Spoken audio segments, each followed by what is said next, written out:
contestar. Todos son hombres de Dios que amaron a Dios. Estuvieron fuera de la comunión con Dios y fueron traídos nuevamente a la comunión con Dios. Y estoy seguro que usted podría añadir su propio nombre a esta lista. ¿Sabe? Está en la naturaleza de la oveja el descarriarse, perderse y algunas veces hasta alejarse del redil y del pastor. Somos propensos a desviarnos y alejarnos del Dios que amamos. Pero es la naturaleza del pastor el restaurar a sus ovejas.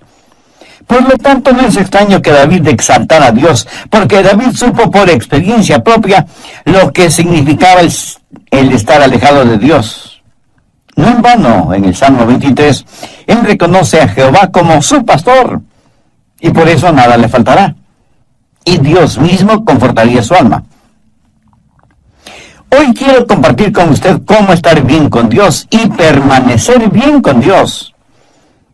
Si no estamos bien con Dios, si no permanecemos bien con Dios, jamás podremos hacer nuestras las palabras de David en el Salmo 23, confortará mi alma, me guiará por sendas de justicia por amor de su nombre.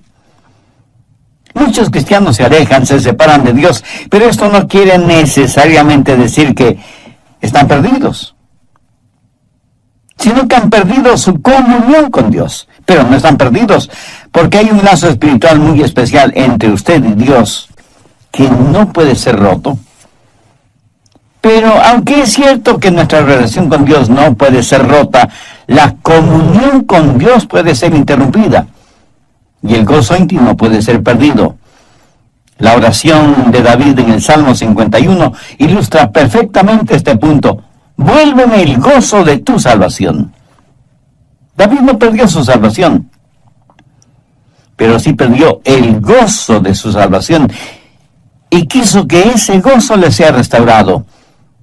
Y Dios le restauró, y por eso David pudo decir en el Salmo 23, confortará mi alma. Ahora, ¿cómo Dios nos restaura? Permítame compartir con usted 3 cosas maravillosas que he aprendido en el Salmo 23. Las he estudiado y meditado profundamente, y se han vuelto a mi experiencia personal. Primero, el ministerio del pastor. David se comparó a sí mismo como una oveja, por eso dijo, Jehová es mi pastor. En el Nuevo Testamento y el capítulo 10 de Juan encontramos que Jesús dijo, yo soy el buen pastor. Y Jesús, como el buen pastor, hace algo definitivo cuando sus ovejas se descarrían. De paso, le diré que hay 3 clases de ovejas. Las necias. ¿Conoce usted a alguien así, no? Pues mírese en un espejo y verá a una oveja necia. Las ovejas necias quieren hacerlo todo a su manera. Por lo general pensamos que las ovejas como animalitos dóciles y fáciles de guiar, pero eso no es cierto. A veces las ovejas pueden ser muy necias.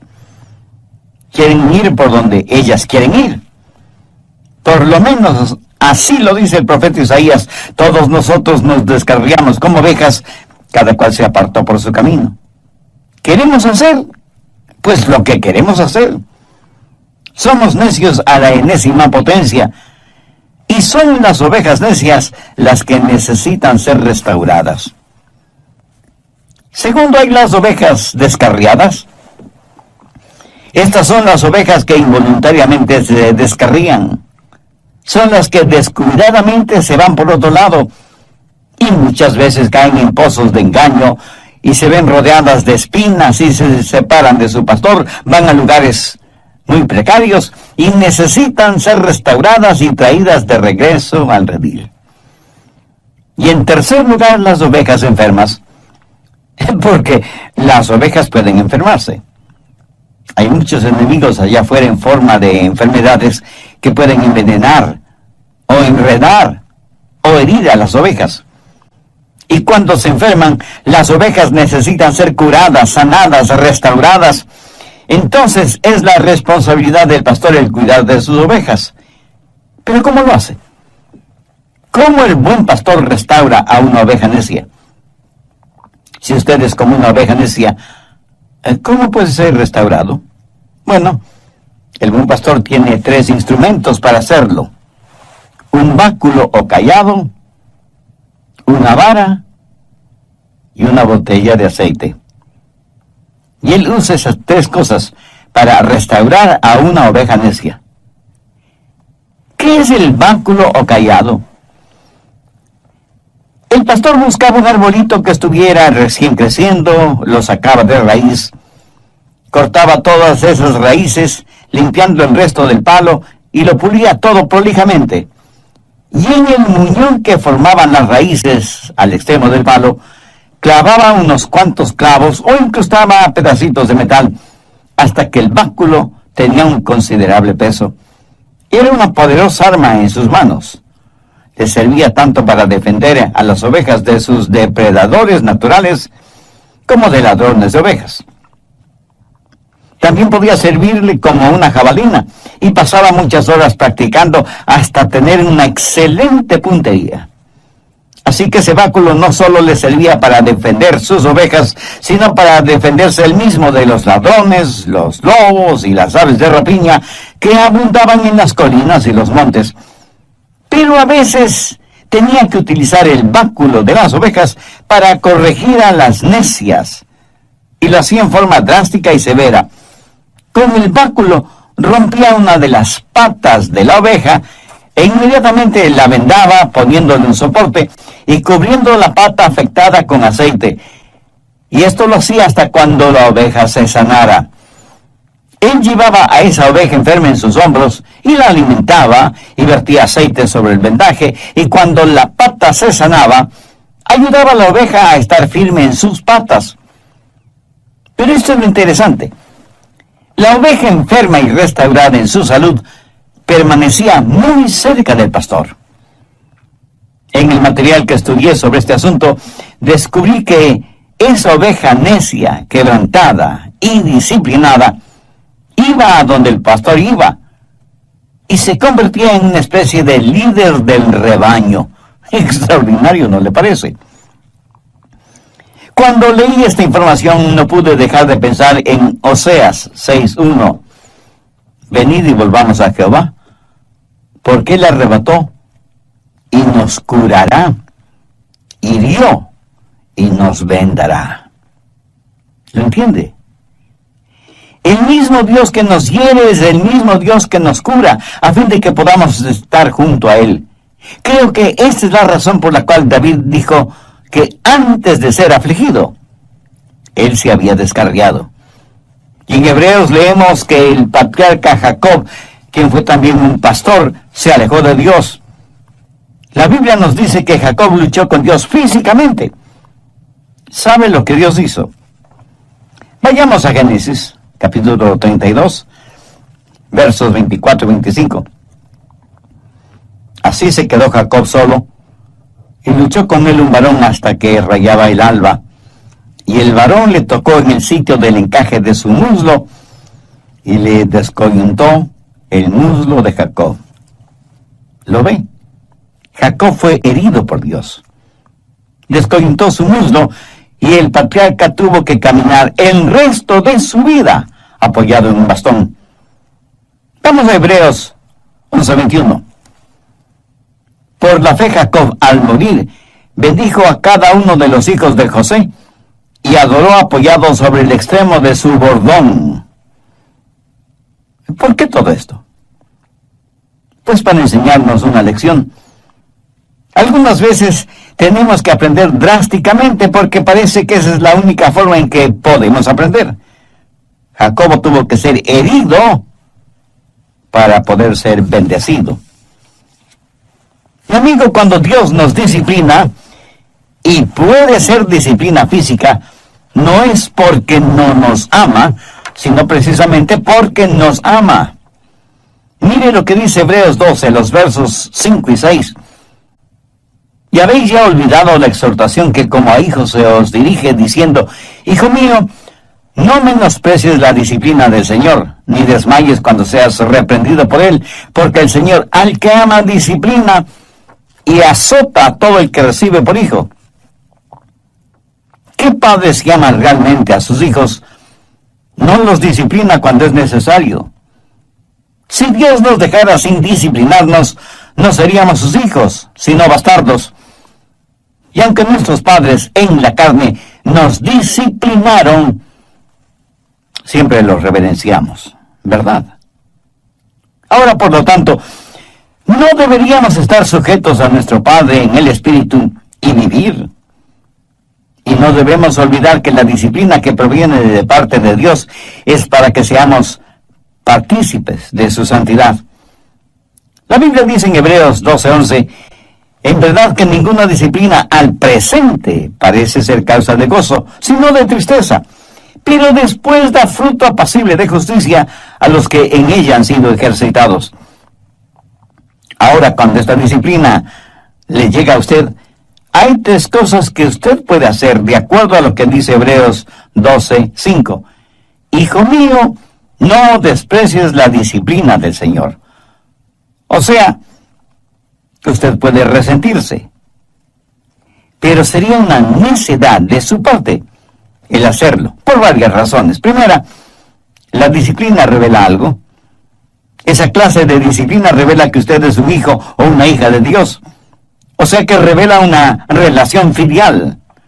Mire el verso 6, porque el Señor al que ama disciplina y azota a todo el que recibe por hijo. Permítame repetir lo que ya dije hace algunos minutos. Es porque Dios le ama que le disciplina. No es que el pastor no amara a su oveja el motivo para quebrarle la pata, sino precisamente todo lo contrario. Eso es un severo caso de disciplina. Y a veces, mi estimado amigo, a veces nuestro amor tiene que ser duro. Y seguramente algunos de ustedes burlonamente me dirá, bueno, yo vivo en pecado, hago lo que quiero hacer, voy a donde se me antoja, soy el capitán de mi propio destino y sin embargo Dios nunca me ha disciplinado. Pues, mi amigo, le aconsejo poner mucha atención al verso 8. Pero si se os deja sin disciplina, de la cual todos han sido participantes, entonces sois bastardos y no hijos. ¿Qué está diciendo Dios? Dios está diciendo que si usted fuera hijo de Él, ya le hubiera disciplinado.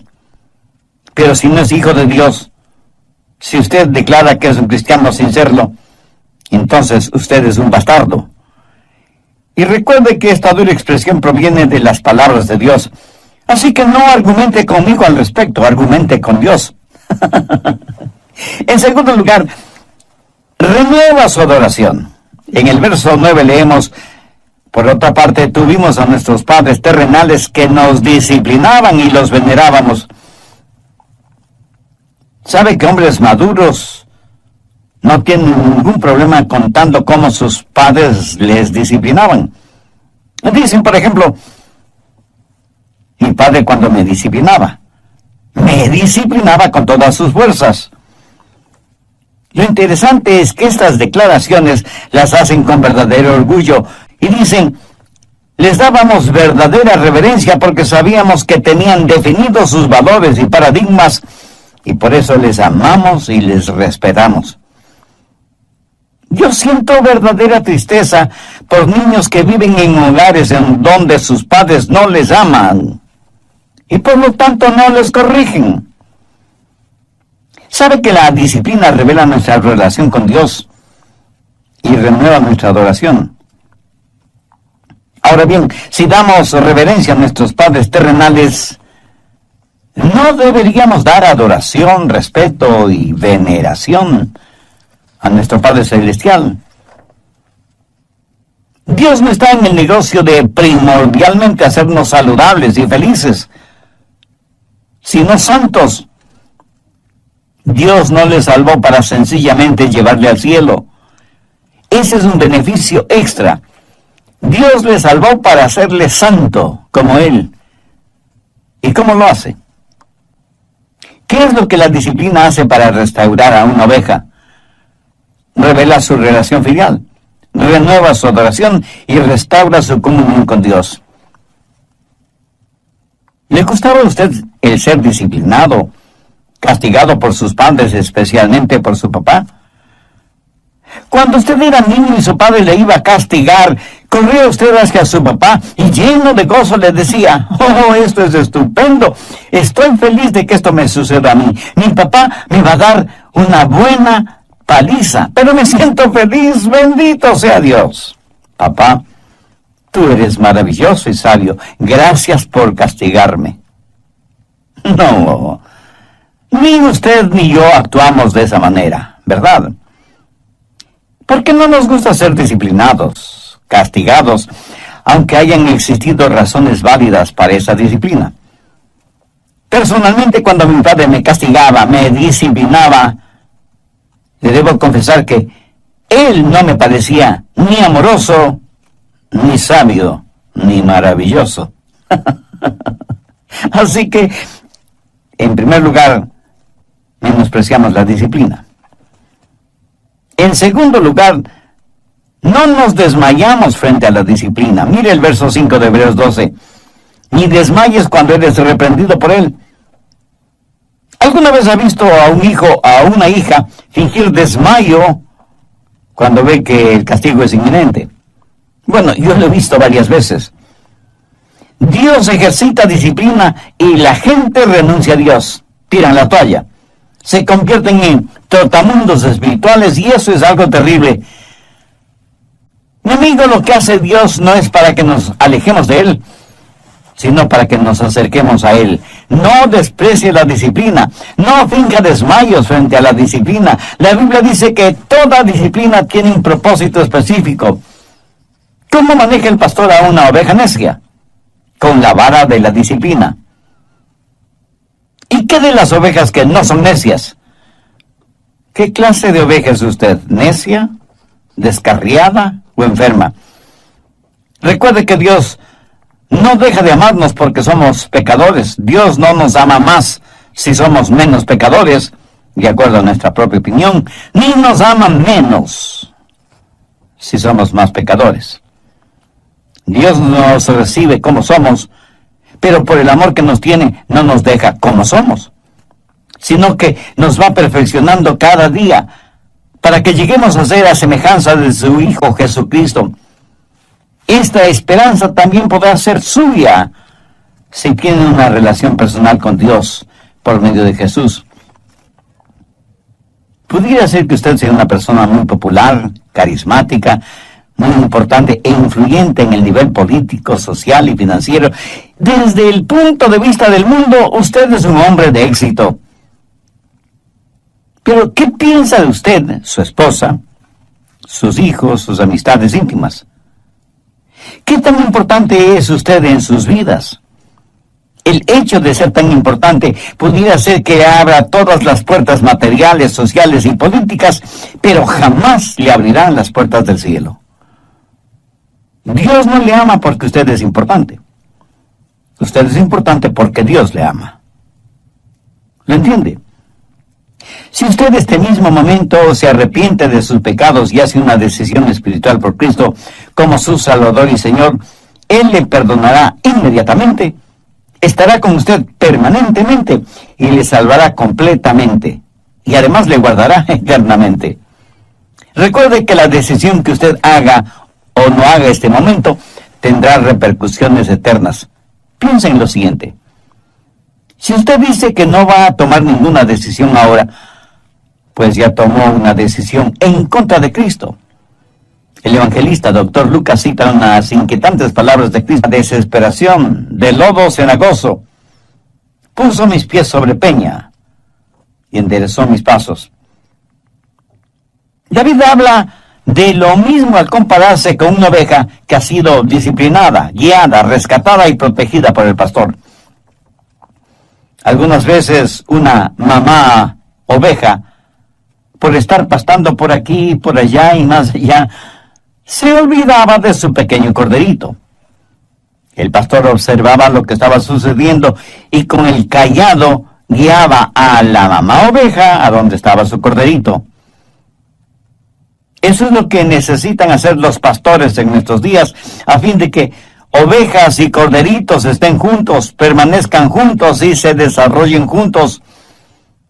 Porque el diablo está tratando por todos los medios de destruir los hogares, de destruir las familias, de romper la unidad del cuerpo de Cristo que es la iglesia. ¿Cuándo sucede eso?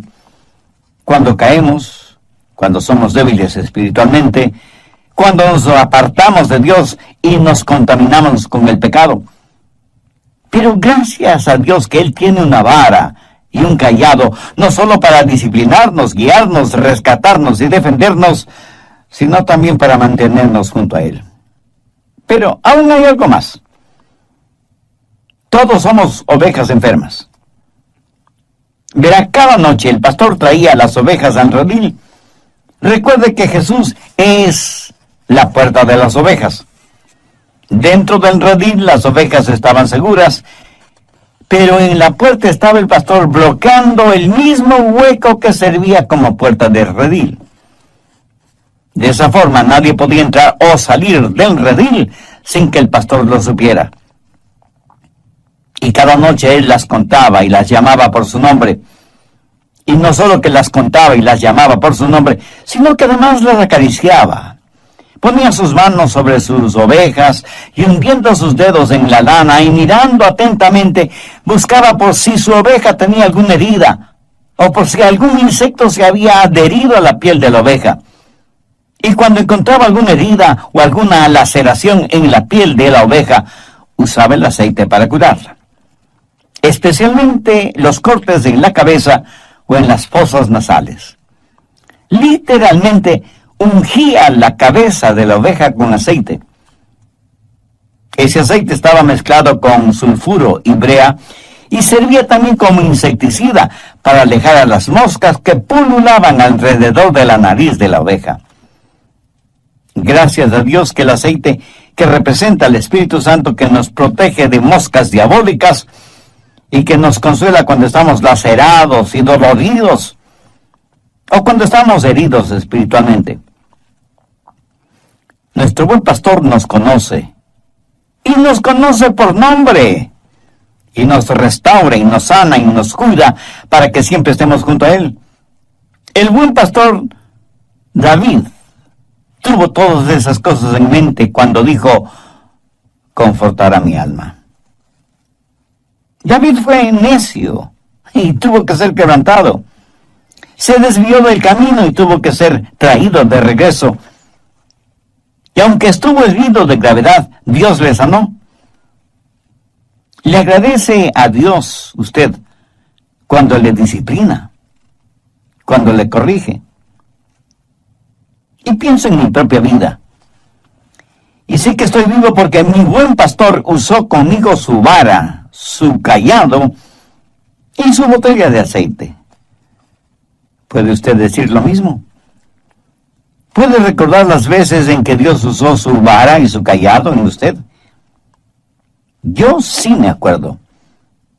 Pero Él no solo ha usado su vara y su cayado en mí, sino también su aceite curador, sanador, renovador. Yo doy gracias a Dios por su Hijo, mi buen pastor, el que conforta mi alma. En tercer lugar tenemos la maestría del pastor.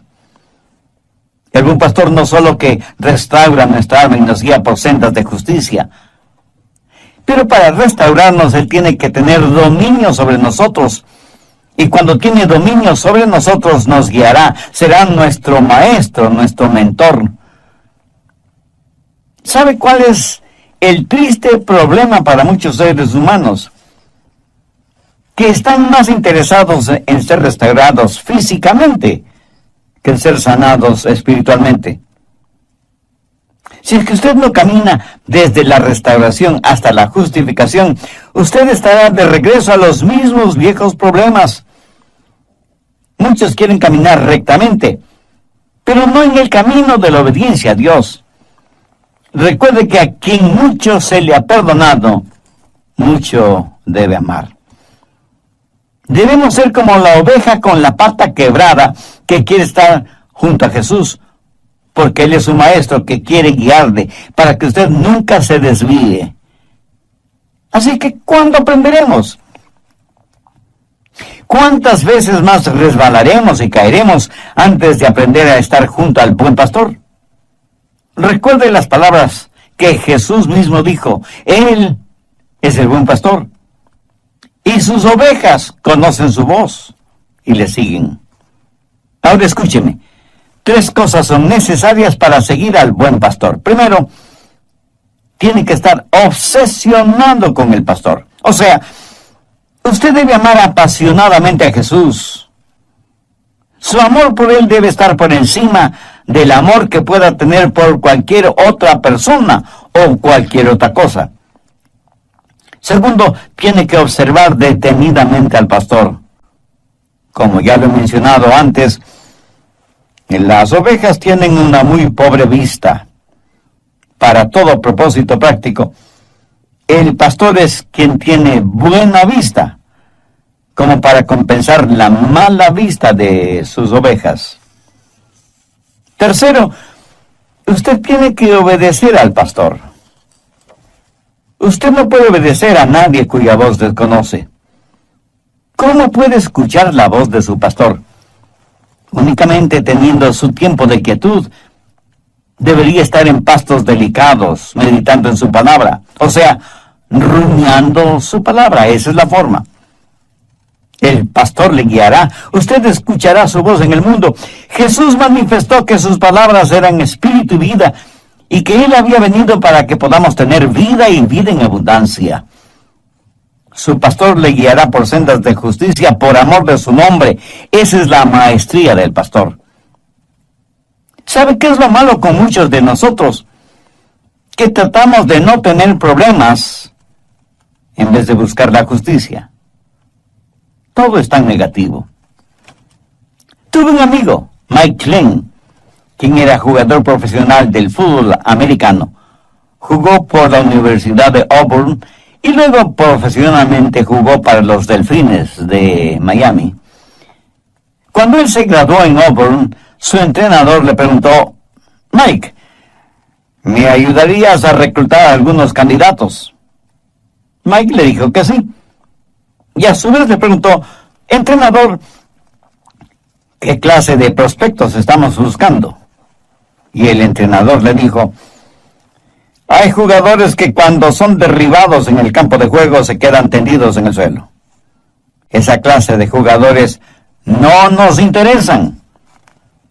Cuando un jugador es tumbado y se pone de pie inmediatamente y nuevamente es tumbado y vuelve a ponerse de pie, tampoco es el tipo de jugador que buscamos.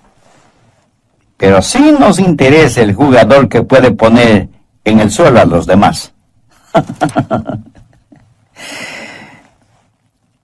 Mi amigo, yo soy muy grato por tener un Dios que nos restaura, que cuando estamos caídos nos levanta. Y a todos nos gusta estar de pie, pero no nos gustaría el pasar de la defensiva a la ofensiva.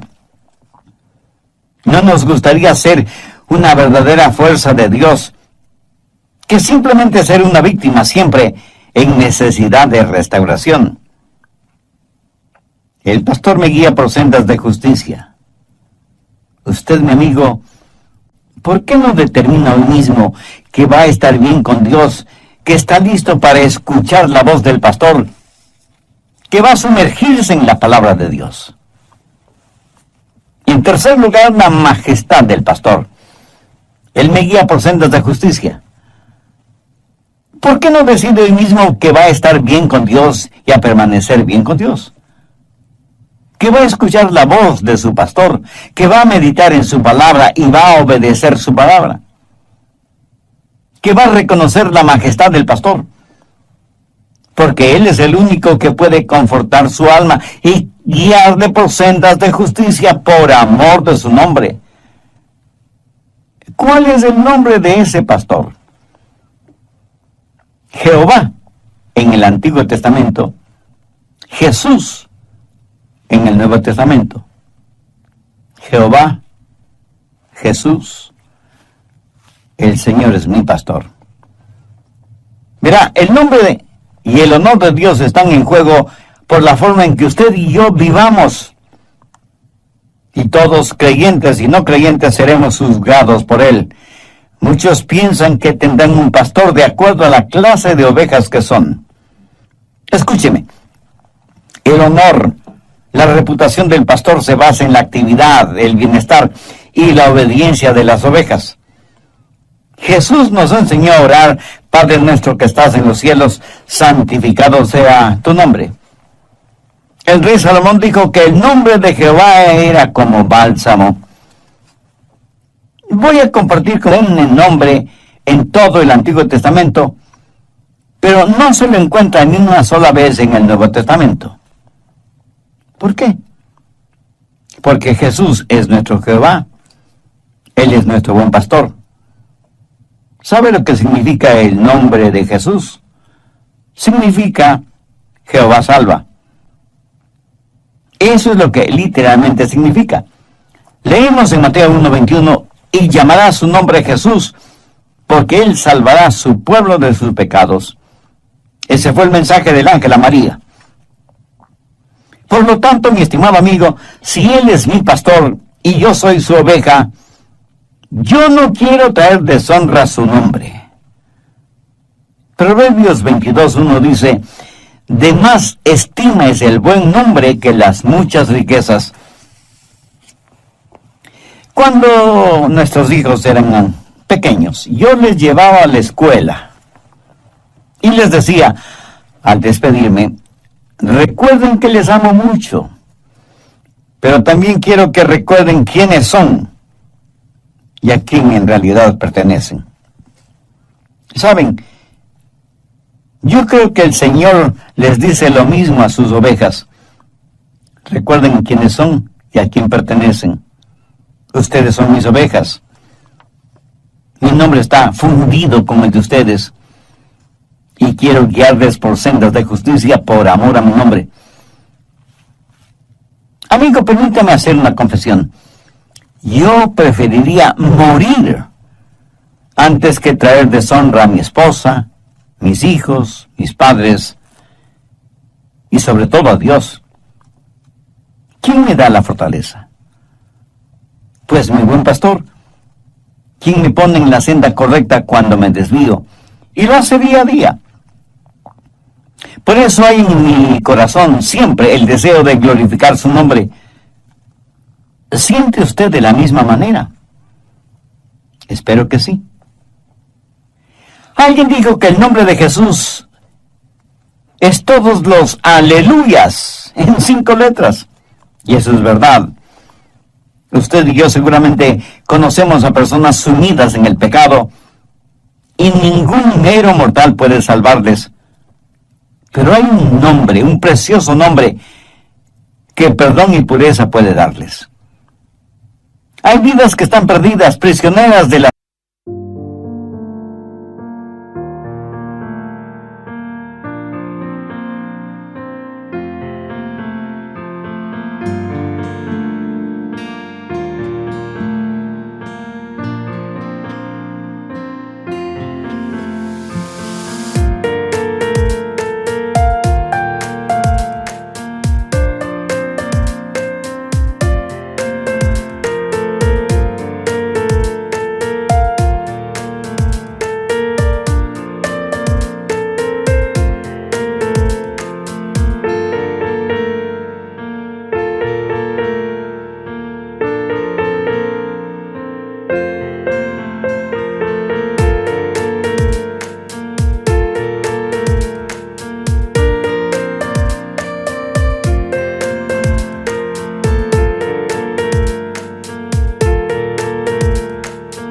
cosas terrenales, pero hay un hombre, Jesús, que del pozo de las tinieblas puede sacarles.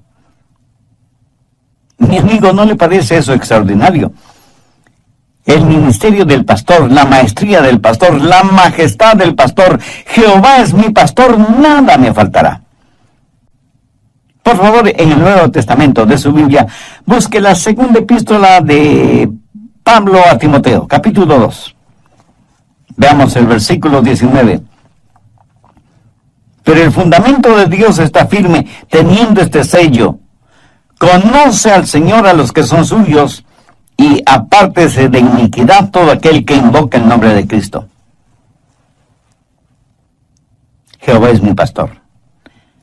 Nada me faltará. En lugares de delicados pastos me hará descansar, junto a aguas de reposo me pastoreará. Confortará mi alma, me guiará por sendas de justicia, por amor de su nombre. Aunque ande en valle de sombras de muerte, no temeré mal alguno, porque tú estarás conmigo. Tu vara y tu cayado me infundirán aliento. Aderezas mesa delante de mí en presencia de mis angustiadores. Unges mi cabeza con aceite. Mi copa está rebosando. Ciertamente el bien y la misericordia me seguirán todos los días de mi vida, y en la casa de Jehová moraré por largos días. Mi amigo, mi amiga, ¿es Jehová su pastor? Como una oveja tímida, indefensa, manchada y descarriada, ¿no quisiera sentir la amorosa y protectora mano del pastor sobre usted? Si usted aún no tiene una relación personal con Dios por medio del Señor, decisión, la más importante decisión de su vida. Piensen en lo siguiente. Si usted dice que no va a tomar ninguna decisión ahora, pues ya tomó una decisión, pero es una decisión en contra de Cristo. El evangelista Dr. Lucas cita unas inquietantes palabras de Cristo cuando dijo: el que no es conmigo, contra mí es, y el que conmigo no recoge, desparrama. Voy a decirle una sencilla oración, y si usted así lo desea, repítala conmigo, pero dígala con fe, sinceramente, depositando toda su confianza en Jesús. No se sienta incómodo hablando con Dios. Aún silenciosamente podrá hablar con Él, porque Él conoce las intenciones y motivaciones de su corazón. Querido Dios, reconozco que he vivido en necedad espiritual por mucho tiempo, y quiero dejar de hacerlo. No solo he sido necio, sino también un pecador rebelde, que vengo a ti en busca de tu misericordia. Dame la fuerza espiritual para nunca avergonzarme de ti o de tu palabra, y ayúdame para que yo no sea una vergüenza para ti o para tu palabra, sin que me importen las circunstancias